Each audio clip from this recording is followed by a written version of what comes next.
Hey everybody, MBG here with a look at the newest White Dwarf. This is issue 30, dated 23rd August 2014, and it looks like we got a stealth cover change update kind of thing here.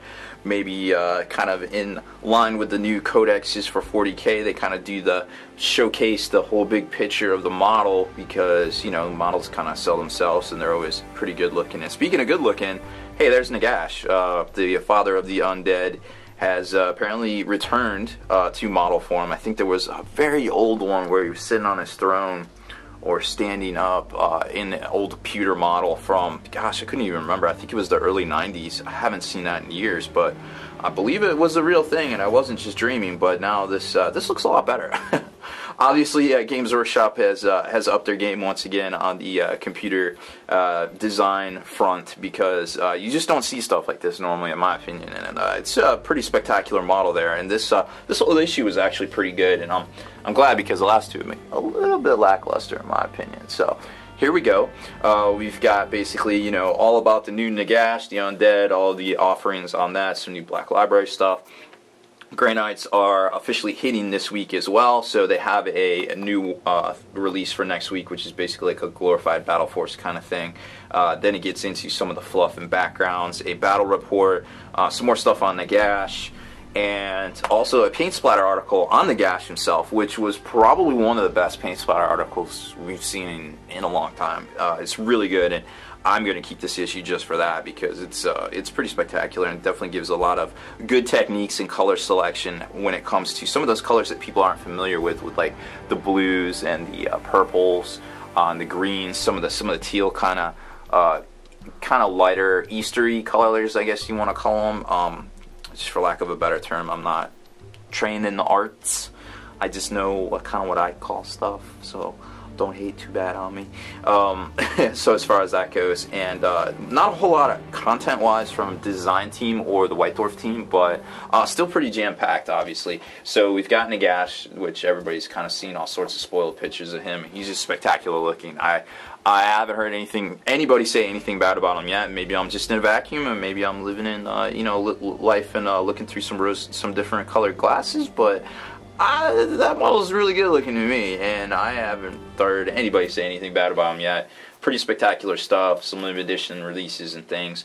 Is this the thing that's coming out, or is this just, yeah, basically they just splashed some Grey Knight stuff in here just because. Now apparently this end times thing is like a real thing, and it's going to kind of be a reoccurring theme in fantasy, just reading from this article.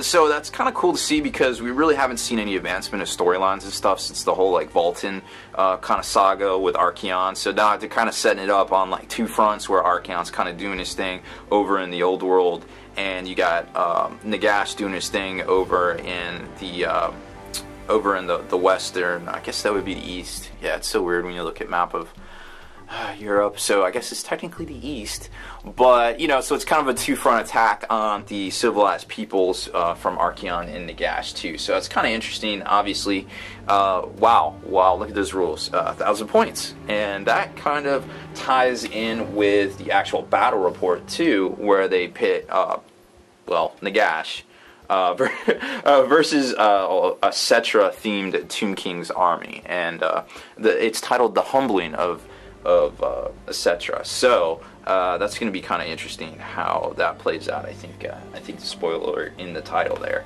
but pretty interesting read. Nagash is just a baller, and he's you know, obviously he's going to have some more models accompanying with him next week if you've seen any of the rumors and things like that. The paint splatter article, like I said, was phenomenal. Just amazing color choice, color selection here. Some stuff that you would never even think about. I definitely didn't. With some of how to match some of the bone texture to some of these capes and some of these different lighter colors here. So it was very interesting to see how they didn't even use like really the bone colors and things. So I definitely think this is a very good issue as far as the paint splatter article goes. Designer notes, you know, just kind of getting into, you know, the artwork and things, and different stuff they did, and then they kind of show the different pieces, kind of like they did with the Imperial Knight, like basically how to assemble it and some tips for painting it as well, because it's got a lot going on, let's be honest. So, and then over here at White Dwarf, know that the end times, nobody really mean it. No, apparently they really do. And it's going to be a recurring theme, so it's going to be interesting to see maybe if we get a reboot of Fantasy, which it's been about 4 years now, so maybe it's out there. Who knows? But there it is. This week's issue of White Dwarf, number 30. Pretty good issue. I definitely think picking it up, even if you're not into fantasy, it's got some pretty good stuff in here. So we will see what happens next week and who, basically what people actually use these fantastic new models for, because they're definitely splashable in 40K, I believe. So that's it for this one, guys. Make sure you subscribe to this YouTube channel. Check out the blog, spikybitsblog.com, and listen to our podcast, forgenarrative.com.